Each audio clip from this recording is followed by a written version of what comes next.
नमस्कार। मैं हृदय कुमार पृथ्वीराज पूर्वी चंपा सब सबों का स्वागत करता हूं।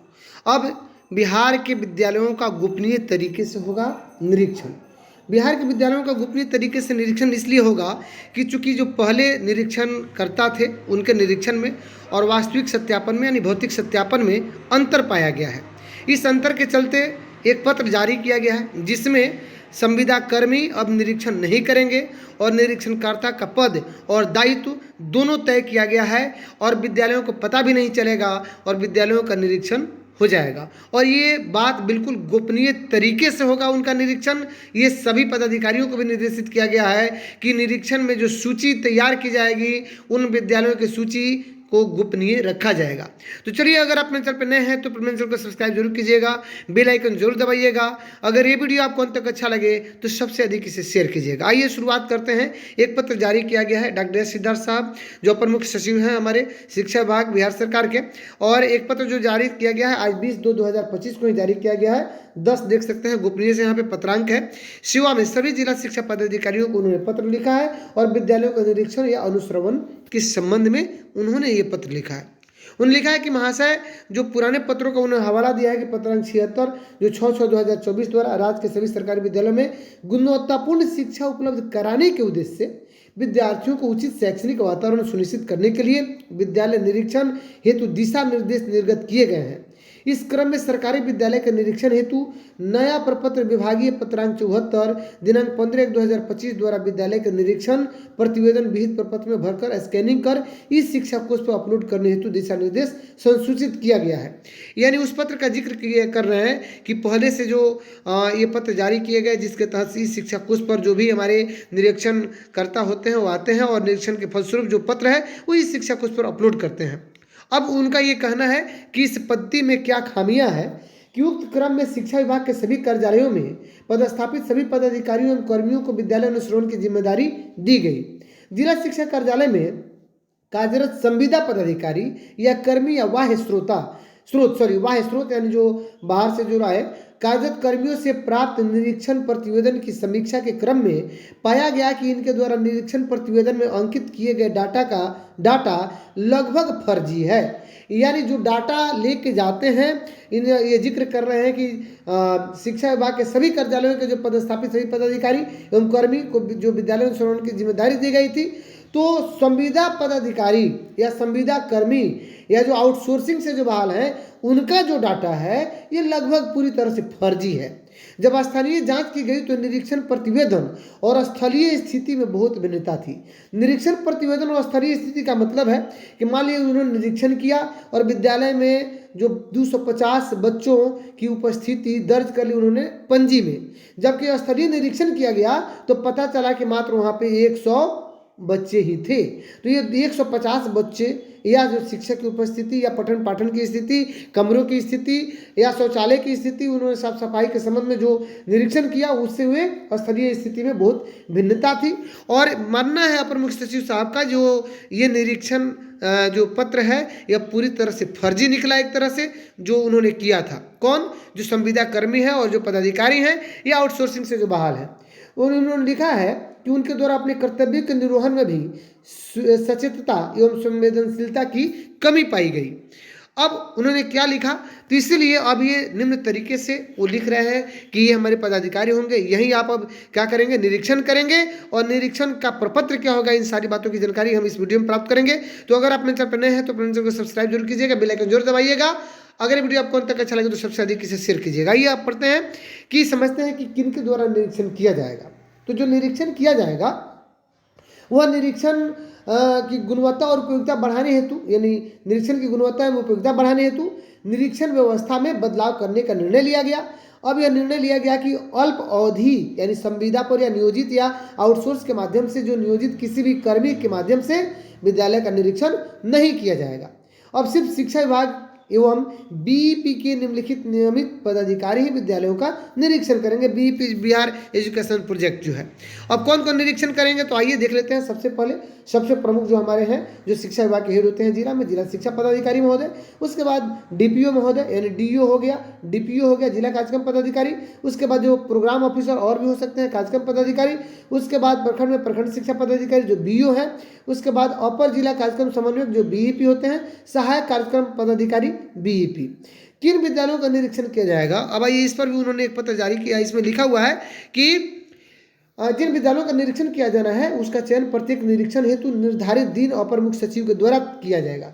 यानी जो भी होगा तय होगा वो एसीएस के द्वारा तय होगा कि कहाँ पे किस जिला में किन विद्यालयों का निरीक्षण किया जाना है। इन विद्यालयों की सूचना एक दिन पूर्व रात्रि 9 बजे यानी रात को सीधे 9 बजे उनके मोबाइल पर अपर मुख्य सचिव कार्यालय के माध्यम से भेजी जाएगी, है ना।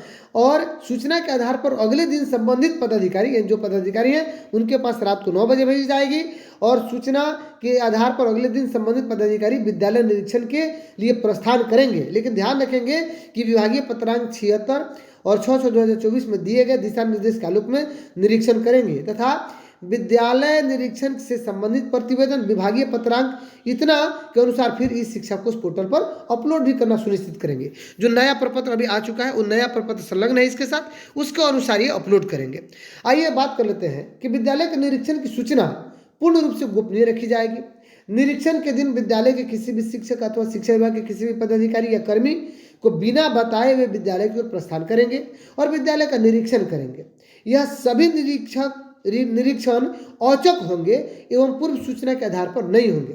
यदि किसी कारणवश यथा अस्वस्थता या अन्य कारण से संबंधित पदाधिकारी निरीक्षण नहीं कर पाए तो वे इसकी सूचना अपर मुख्य सचिव कार्यालय में इस व्यवस्था का संचालन करने वाले जो नोडल पदाधिकारी श्री नलिन कुमार जो है अपर सचिव शिक्षा विभाग के उनको देंगे कि हाँ मेरी तबीयत खराब हो गई या कोई विभागीय अगर व्यस्तता है, मीटिंग है, तो उसके चलते मैं निरीक्षण नहीं कर पाया, इसकी ये सूचना देंगे।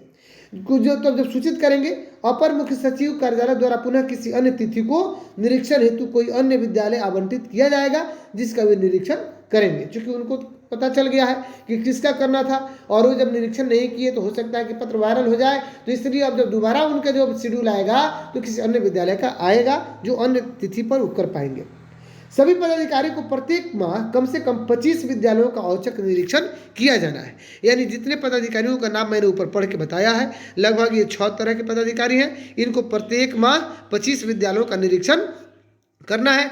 अर्थात हर हाल में एक माह में कम से कम आपको 150 विद्यालयों का निरीक्षण एक जिला में होगा, औचक निरीक्षण। अतः निरीक्षण के कार्य को सभी पदाधिकारी गंभीरता से लेंगे एवं किसी भी परिस्थिति में निरीक्षण प्रतिवेदन फर्जी या भ्रामक पाए जाने पर संबंधित पदाधिकारियों पर आवश्यक अनुशासनिक कार्रवाई की जाएगी। अतः इस पत्र के निर्गत की तिथि से सभी बाह्य स्रोत के कर्मी या जो आउटसोर्सिंग के जो कर्मी हैं अल्प अवधि या संविदा कर्मी को निरीक्षण कार्य से मुक्त किया जाता है। साथ ही कंडिका 3 में वर्णित पदाधिकारियों को छोड़कर अन्य सभी पदाधिकारियों को निरीक्षण कार्य से मुक्त किया जाता है। तो इस प्रकार से जो डॉक्टर एस सिद्धार्थ साहब हैं उनका एक पत्र आज 20/2/2025 का है। अब आइए आगे देखते हैं कि आखिर वो किस फॉर्मेट में निरीक्षण किया जाएगा। तो यहाँ पे अनुलग्नक देख सकते हैं 1 है और इसी अनुलग्नक 1 के आपको फॉर्मेट में ये निरीक्षण किया जाएगा। और क्या क्या है आइए अब देख लेते हैं कि इसमें क्या है। सबसे पहले निरीक्षण प्रपत्र जो है उसमें दिनांक होगा, यू डैश कोड, जिला, प्रखंड, विद्यालय का नाम, पंचायत और वर्ग कहाँ से कहाँ तक वो विद्यालय है, सेक्शन अगर है तो ये भी लिखा जाएगा। उसके बाद वर्ग कक्ष की यहाँ कमरों की संख्या यहाँ पे होगी कि अच्छी स्थिति है उनकी है, पूर्ण है कि खराब स्थिति में पूर्ण है, अधूरा है, स्वीकृत एवं निर्माणाधीन है या ध्वस्त करने के लिए लंबित है। तो कमरों की जो स्थिति होगी वो और उनकी संख्या भी यहाँ पे देनी पड़ेगी।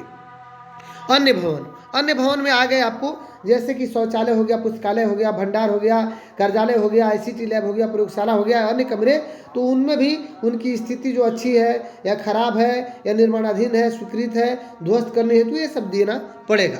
उसके बाद ICT लैब से संबंधित जो है ये रहेगा कि अन्य बिंदु जैसे संख्या ठीक और संख्या खराब देना है, ठीक और खराब, कि ICT लैब में कंप्यूटर कितने हैं, प्रिंटर कितने हैं, एम्पलीफायर लाउड स्पीकर कितने हैं, सबमर्सिबल वाटर सप्लाई अगर है कि नहीं है, ओवरहेड टैंक है कि नहीं, ड्रिंकिंग पोस्ट है कि नहीं, रनिंग वाटर इन टॉयलेट है कि नहीं है, विद्युत संबंधता यानी इलेक्ट्रिक है कि नहीं, अगर है तो उन सब की संख्या देना पड़ेगा। जैसे रनिंग वाटर का विद्युत संबंधता है तो उसका एक कंज्यूमर नंबर देना होता है ना, ठीक संख्या, और संख्या अगर खराब हो तभी खराब में उनका संख्या, अगर मान लीजिए बिजली का मीटर जल गया है तो यहाँ पे खराब में देना पड़ेगा, अगर समरसीबल खराब है तो खराब में देना पड़ेगा, कितना समरसीबल है, लाउड स्पीकर खराब है तो खराब में देना पड़ेगा।